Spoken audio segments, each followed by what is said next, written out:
Muito bem. Meus amados, nós convido os irmãos a abrirem suas Bíblias em Romanos capítulo 3, a partir do verso 9. Vamos ver se a gente consegue ir até o verso 20, do 9 ao 20. O apóstolo Paulo, ele trabalhou dois conceitos, né? E sempre bom a gente repetir, porque a gente faz o caminho, né? De onde estamos. O apóstolo Paulo, a partir do capítulo 1, verso 18, ele mostrou que os gentios, os não-judeus, aqueles que estavam em Roma e começaram a pertencer à igreja de Jesus Cristo, eram culpados de forma cabal, né? E ele aponta duas condições para os quais os gentios eram indesculpáveis. Duas condições. Quais eram elas? Primeiro, que a natureza é o quê? É a prova da existência de Deus. É a primeira prova que nós temos no capítulo 1, a partir do verso 18. E a segunda, a nossa consciência. Que a natureza mais a consciência são provas de que existe Deus, e quando a consciência declara que o homem está fazendo alguma coisa errada, ele constitui aquele sentimento em lei para si e se porta de forma então indesculpável para com Deus. Ok? Depois, a partir do capítulo 2, ele fala sobre a condição dos judeus. Os judeus se achavam extremamente superiores, porque deles é o quê? Deles é a promessa, deles é a descendência, os patriarcas, a lei, e deles é a descendência de Jesus, entre tantas outras coisas que nós podemos trazer. A Bíblia da época, que era o Antigo Testamento, era fruto da revelação de Deus àquela nação. Mas Paulo diz que se todas essas características são de fato benefícios para os judeus, elas não são capazes de salvar o judeu. Por quê? Ele não conseguia cumprir a lei. E a lei, ao invés de salvar o judeu, ela fazia o quê? Condenava o povo judeu. Mostrando de forma vindoura, posterior aqui na sua carta a Romanos, que a salvação é de fato pela graça. Ele chega a mostrar que o judeu é como se fosse cego guiando cego, né? Como se fosse instrutor que incapaz de instruir ninguém. Ele vem fazendo todo esse conceito de construção de justificativa, né? Que mostrando também que o judeu, então, desta forma, é indesculpável. Fala também sobre a parcialidade de Deus, né? Nós vimos sobre isso de forma bem clara. Aí, queridos, ele fala aqui sobre as vantagens, né, de ser judeu, nós citamos aqui, e aí no versículo 9, ele vai trazer a conclusão dessa divisão que há entre gentios e judeus. Essa divisão se faz necessária porque essa carta tem um endereço, né? Aqui os mais jovens, acho que nunca escreveram uma carta, mas eu sou da época que escrevi carta para a Luciana, né? Eu viajei e escrevi uma carta para ela. Eu voltei, a carta chegou depois de mim. Foi verdade, né? Mas a carta tem um endereço, tem uma pessoa, tem um destinatário, né? No caso, a carta é de Paulo para a igreja em Roma, que ele considerava que Roma seria o lugar que o evangelho teria uma expansão para todo o mundo civilizado, por causa das estradas, né, que Roma tinha construído, a segurança que essas estradas proporcionavam aos seus viajantes. E essa igreja incipiente em Roma, ela era composta por judeus, por romanos. Então ele trata das duas questões. Havia, da mesma forma que, como havia na igreja, na Galácia, uma divisão, né? Aquele negócio, um puxa para um lado, o outro puxa para o outro, né? Então Paulo vai tratando desses assuntos aqui. Aí ele chega à conclusão o seguinte: eu vou provar para vocês agora, como se Paulo... Nós argumentamos que o capítulo 3 é um sistema que o estilo literário que Paulo se utiliza aqui, como se estivesse conversando com um oponente imaginário, fazendo perguntas. Do capítulo 3, do verso 1 ao verso 8, são 8 perguntas, que a gente chama de perguntas retóricas. Quer dizer, a gente já sabe a pergunta e ele vai construindo o seu raciocínio diante disso. Acabado essa relação de perguntas retóricas, ele chega à parte final da tese, dessa tese que ele está levantando, que tanto judeu quanto gentio são indesculpáveis diante de Deus. E ele passa então para a prova bíblica. Olha que interessante. Ele mostrou através de argumentos morais, éticos, filosóficos, e agora ele vai mostrar através da prova bíblica, que é muito interessante, essa terceira e última parte de comprovação do que os homens são de fato indesculpáveis diante de Deus. Então, dito isso, vamos ler o texto. Que concluiremos então? Mais uma pergunta aí.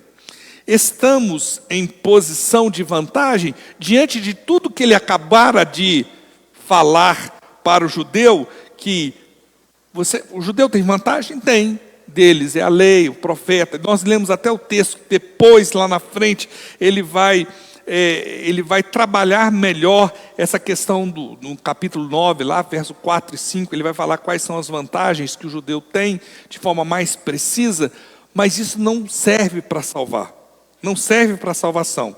Então, que concluiremos então? Estamos em posição de vantagem?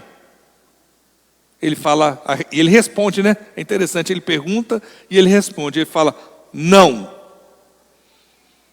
Essa parte aqui, ele está escrevendo especificamente para os judeus. Não.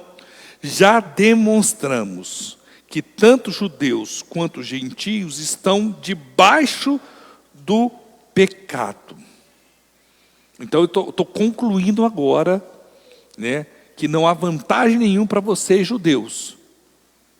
Não há vantagem nenhuma. E que tanto um quanto o outro estão debaixo do pecado. E aí ele faz uma afirmativa. Como está escrito. E aí ele fala diversos textos que nós vamos comparar. Mas antes a gente precisa ter em mente que o conceito que ele trabalha aqui, ele expressou em outra carta para outra igreja, a igreja de Éfeso. Vamos ler Efésios capítulo 2. Efésios capítulo 2, isso, 1 a 3. Vocês estavam o quê? Mortos em suas transgressões e pecados, nos quais costumavam viver, quando seguiam a presente ordem deste mundo e o príncipe do presente, do poder, e o príncipe do poder do ar, o espírito que agora está atuando nos que vivem na desobediência. Anteriormente, que é antes da graça de Deus, todos nós também vivíamos entre eles, satisfazendo as vontades da nossa carne, seguindo os seus desejos e pensamento como os outros. Éramos, por natureza, merecedores do que, meus irmãos? Da ira. Paulo sempre recorre à palavra ira com uma proposta. O que é? A palavra ira para a teologia paulina é julgamento. Julgamento final. Guarde sempre isso. Sempre quando você lê ira nas cartas paulinas, Paulo está se referindo a julgamento final. Dá uma olhadinha lá, para mostrar isso para os irmãos, capítulo 1, verso 18, do capítulo de Romanos. Portanto, a ira de Deus é revelada. Então, o julgamento de Deus será completo quando ele trata sempre nesse sentido. A ira de Deus como o dia em que Deus há de voltar, Jesus Cristo há de voltar. Muito bem. Paulo passa então a provar este conceito, que aqueles, tanto judeus quanto gentios, que pecaram, estão o quê? Mortos espiritualmente. E ele vai trabalhar isso muito bem mais para frente, né? Quando semana que vem, nós vamos ver, pois todos pecaram e destituídos estão do quê? Da glória de Deus, da semelhança de Deus. No capítulo 6, ele constituindo uma comparação entre graça e lei, ele fala assim, e aqueles que pecaram estão o quê? Mortos, 6:23, né? O salário do pecado é o quê? É a morte. E ele fala assim, eu vou provar para vocês essa tese. Vocês, judeus, que advogam para si o orgulho de ter recebido a palavra de Deus na época que era exclusivamente o Velho Testamento, que pouco tempo depois se constituiu como a presença do Novo Testamento também, mas naquela época da igreja ainda, como diz, a carta estava chegando, não tinha como ela estar no cânon bíblico se ela estava chegando naquele momento para a igreja em Roma. Anos depois, a igreja, naturalmente, é um assunto lindíssimo. Revelação da graça de Deus, da misericórdia de Deus sobre a vida da sua igreja, com a formação do cânon, é um negócio espetacular. Mas não é o assunto oportuno para o momento. O fato é que eles tinham, naquela época, o Velho Testamento. E ele vai falar assim, eu vou mostrar para vocês que eu estou certo e que vocês estão errados no discernimento de que ser circuncidado, ser filho de Moisés, ser descendência de Abraão, ser obediente teoricamente a Moisés é suficiente para falar que é filho de Deus. Não é. E ele fala assim, não há nenhum justo.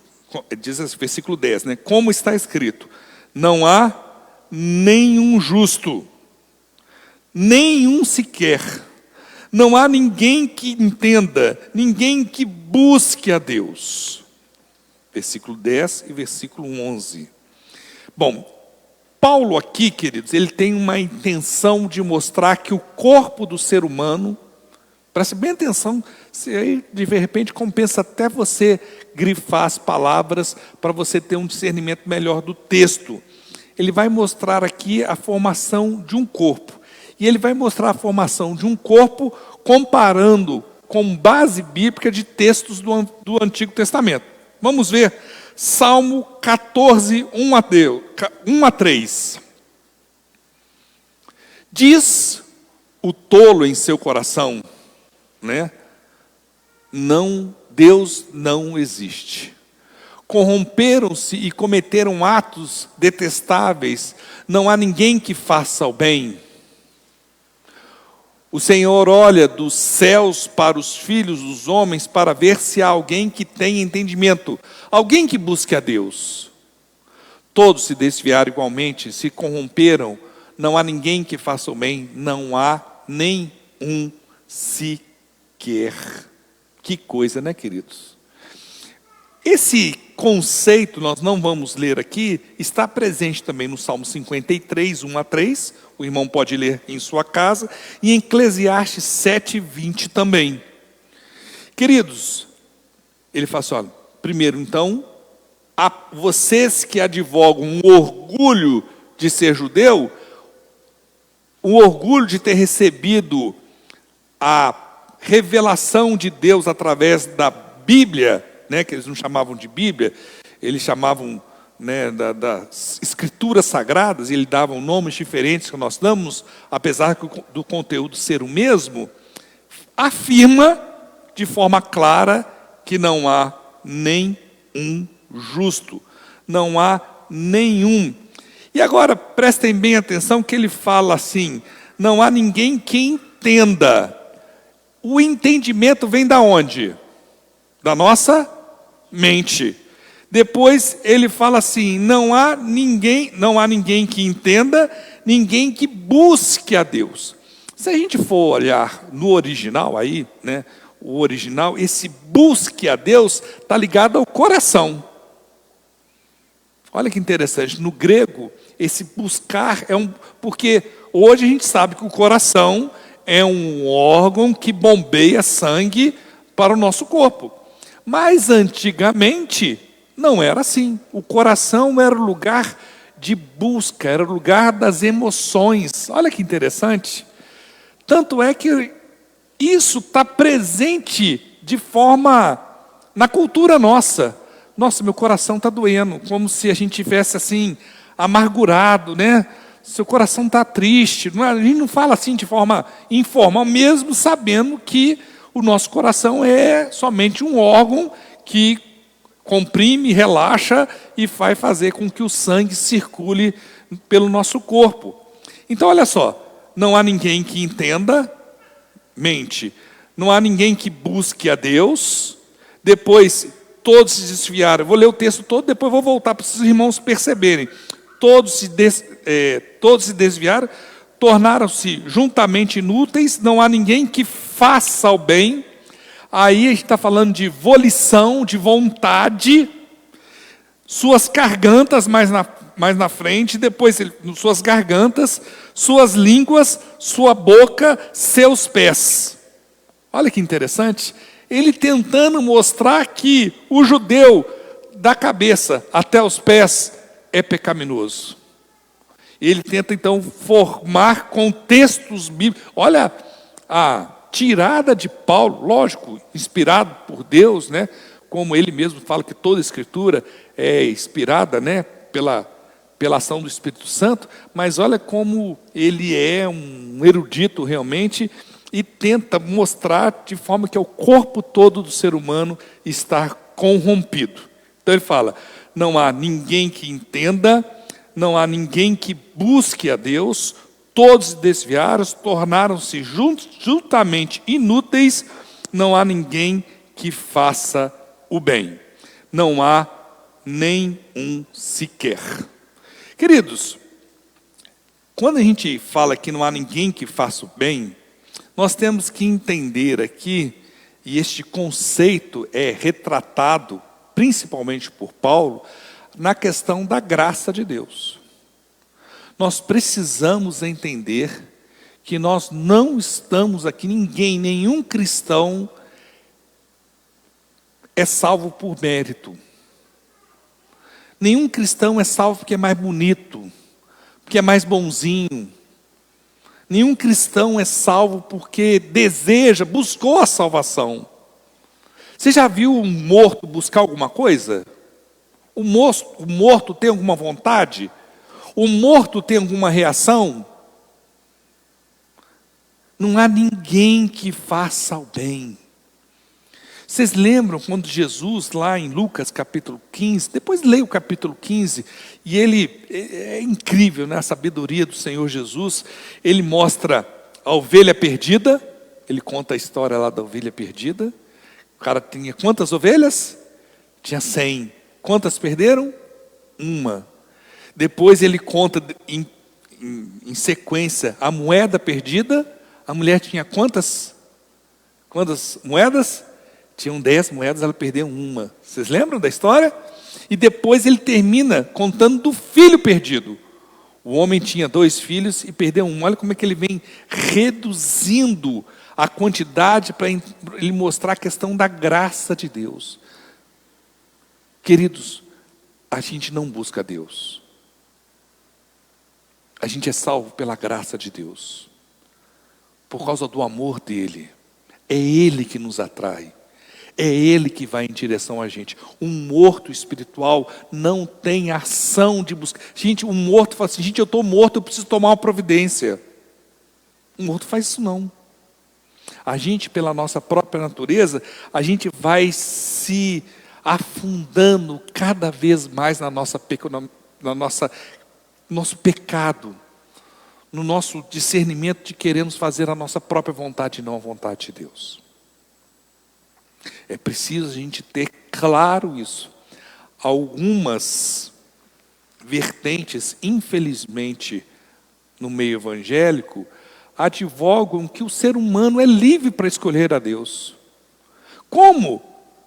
Que se não há ninguém que entenda, não há ninguém que busque a Deus, ninguém que faça o bem, como é que diante dessa constatação, alguém fala assim, Senhor, por causa dos meus pecados eu preciso ser salvo?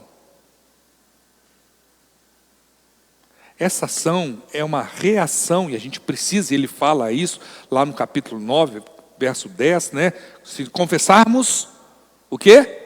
Com a nossa boca e crermos o quê? No nosso coração.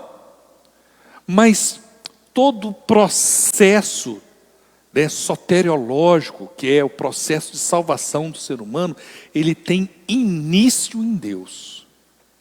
É Ele que olha para o Igor e fala assim, o Igor não tem condições de me conhecer. O Igor não tem condições por ele mesmo de vir até a mim. Então eu vou atraí-lo. Olha que coisa incrível. Pela minha graça, pela minha misericórdia. E o Espírito Santo incomoda o Igor e aí dá a oportunidade dele falar sim ou não. Isso é lindo. Isso é a expressão do amor de Deus para com a humanidade. E isso tira da gente o conceito de que nós estamos aqui porque nós somos bons. Nós somos tão bons que nós escolhemos Jesus. Não é isso não. Nós estamos aqui porque nós fomos alvo da graça e da misericórdia de Deus. Não há ninguém que entenda, ninguém que busque a Deus, todos se desviaram, não há ninguém que faça o bem. Ok? Vamos ver lá o que o texto de Lucas 19, 10 nos fala. Olha que interessante esse texto. Pois o Filho do Homem veio fazer o quê, meus irmãos? Buscar e salvar. Ele busca e salva. Quem? O que estava perdido. Ele não fez, eu não vim aceitar aquele que me busca. Ele podia até falar assim o texto, né? Pois o Filho do Homem aceita aquele que veio. Não. O Filho do Homem busca e salva. Isso é muito interessante. É preciso ter isso em nossas mentes. Vamos continuar? Versículo 13. Suas gargantas são um túmulo aberto. Suas línguas enganam. Veneno de serpente está em seus lábios. Vamos ver Salmo 5:9 agora. Depois Salmo 143. Salmo 5:9. Em seus lábios não há palavra confiável. A mente deles é só trama destruição. A garganta é um túmulo aberto. Com a língua enganam sutilmente. Olha só como é que Paulo se apropria então de salmos e vai construindo. Primeiro, a mente, o coração e a vontade estão corrompidas pelo pecado. E agora a sua garganta está destinada a falar aquilo que desagrada a Deus. Com suas línguas enganam, né? E o veneno de serpente. Vamos ver lá Salmo 143.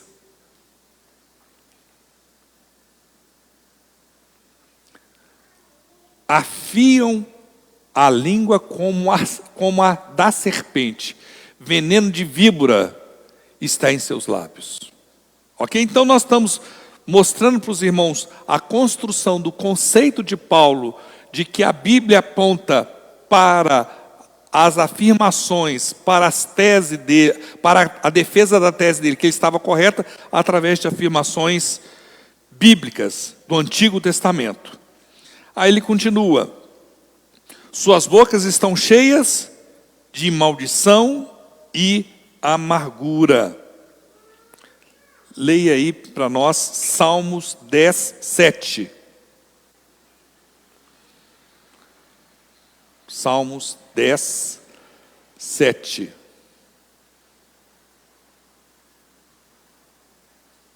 Isso, sua boca está cheia de maldições, mentiras e ameaças, violência e maldição estão em sua língua.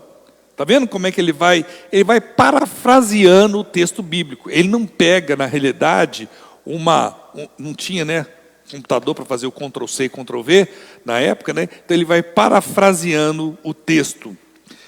Seus pés, olha a construção do corpo, são ágeis para derramar sangue, né? Ruína e desgraças marcam seus caminhos, e não conhece o caminho da paz, né? Vamos ver aí Isaías 59, verso 7 e verso 8.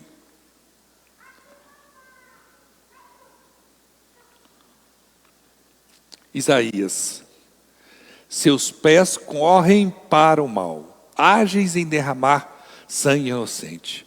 Seus pensamentos são maus, ruína e destruição marcam os seus caminhos. Não conhece o caminho da paz, não há justiça em suas veredas. Eles as transformaram em caminhos tortuosos, quem andar por eles não conhecerá a paz. Olha só os pés de quem está distante do Senhor.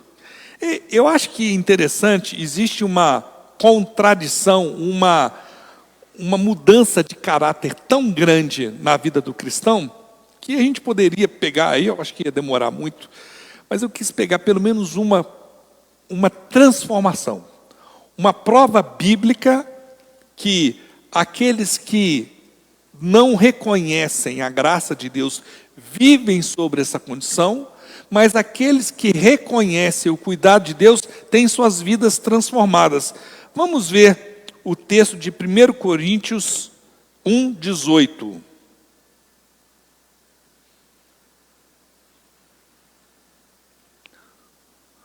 A mensagem da cruz é loucura para os que estão perecendo, mas para nós que estamos sendo salvos, é o poder de Deus. Olha só, que coisa mais linda, queridos. Como é que existe uma transformação de vida tamanha, que conclui Paulo falando em Efésios 6,15. Efésios 6,15. Enquanto a mensagem de Jesus Cristo é loucura para o mundo, mas para nós não é, aí o cristão fala assim: e tendo que os pés calçados com a prontidão do evangelho da paz. Enquanto aqueles que estão mortos espiritualmente por causa dos seus próprios pecados, seus caminhos levam para cada vez mais distante de Deus, os pés daqueles que entendem a mensagem do evangelho levam ao caminho de proclamar a mensagem do evangelho. Existe um distanciamento tão grande entre aqueles que reconhecem e aqueles que não reconhecem a graça de Deus. Existe uma mudança de mente para que aqueles que não reconhecem afirmam que aqueles que reconhecem a graça de Deus são o quê? São loucos, porque eles não conseguem entender a mensagem do evangelho. Nessa tentativa de mostrar que o corpo nosso está corrompido, né, numa ilustração através de textos bíblicos, a gente tem que entender que toda essa transformação ocorre naqueles que são alcançados pela graça de Deus. Nossa mente, nosso coração, nossa vontade é mudada.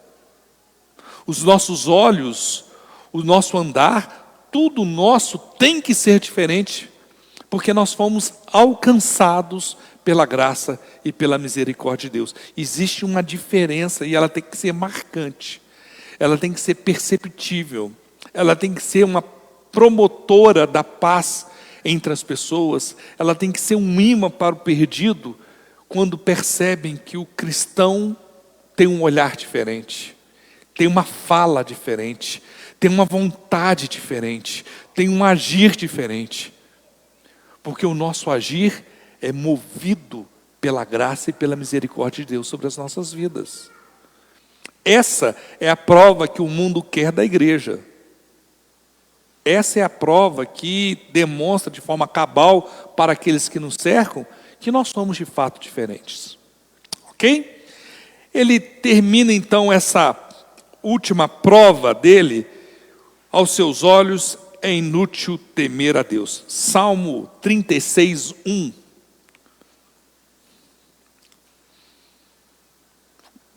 Salmos 36. No meu íntimo um oráculo a respeito da maldade do ímpio. Aos seus olhos é o quê? É inútil temer a Deus. Aos olhos de quem não é alcançado pela graça de Deus, de fato, nós somos loucos. Quarta-feira à noite, ao invés da gente estar na casa, a gente está aqui lendo, estudando a palavra. Isso é loucura. Isso, aos olhos dele, é inútil temer a Deus. Não justifica. Salmo 73 traça isso, que muitas vezes a gente não entende, né? Como é que a gente, muitas vezes, temente a Deus, passa por dificuldade e o ímpio é abençoado. O Salmo 73 é uma ilustração belíssima dessa situação. Mas vejam bem, se aos olhos de Deus é inútil temer a Deus, olha o que Provérbios, no capítulo 1, verso 7, fala. O temor do Senhor é o quê? É o princípio do conhecimento. O temor do Senhor é o princípio. Você quer ser sábio? Quem aqui não quer ser sábio? Tema ao Senhor. Esse é o princípio. E a contrapartida, né? O livro de Provérbios, né, muito deles escrito por Salomão, não em toda a sua totalidade, é essa forma, né, de contradição, né? O temor do Senhor é o princípio do conhecimento, mas os insensatos desprezam a sabedoria e a disciplina. Lá na frente, no Salmo 119, verso 9, como é que, Salmo 119, 9, e a gente pode extrapolar não somente para o jovem, mas para todo mundo, como o jovem pode manter pura sua conduta? Como é que é? Vivendo de acordo com a tua palavra. Olha como é que existe uma contradição, dois caminhos completamente opostos. Para o homem que não conhece o amor, o cuidado, não confessa Jesus como Senhor e Salvador, sua mente, seu coração, sua vontade, sua garganta, sua língua, sua boca, seus pés estão corrompidos e os levam cada vez mais para um caminho mais distante do Senhor. Mas quando há uma mudança de mente, quando nós nos entendemos que nós carecemos de Deus, tudo isso é transformado. Termina aí essa primeira parte, então a gente pode falar do livro da carta de Paulo aos Romanos, quando ele termina então com as provas cabais de que todo homem é mau. Todo homem é mau. Todo ser humano. O judeu não adianta ter lei. Não adianta ter os benefícios que eles reivindicavam, né? A aliança da circuncisão, a lei, os profetas, Moisés, ter Abraão, nada disso resolve. Para o gentio, mostra que a natureza e a consciência dele os tornam indesculpáveis diante de Deus. Então, tanto o judeu quanto o não judeu, o gentio, estão debaixo da condenação do pecado. E a partir de agora, ele vai começar a trabalhar. Qual que é a solução, então? Parece que quem lê Romanos até esse momento, assim, complicou a situação, não tem jeito. Ele começa, então, a trabalhar como é que o ser humano, a partir do verso 21, vai resolver essa questão. Mas vamos ler, para encerrar hoje, o verso 19 e 20, quando ele completa então esse raciocínio dele através da prova bíblica. Sabemos que tudo que a lei diz, o diz àqueles que estão debaixo dela, para que toda boca se cale e todo mundo esteja sob o juízo de Deus, porque ninguém consegue seguir a lei. Versículo 20, portanto, ninguém será declarado justo diante dele, baseando-se na obediência da lei. Quem? Ninguém. Ninguém é que? É todo mundo. Ninguém pode ser considerado justo por obras, pois é mediante a lei que nos tornamos o quê?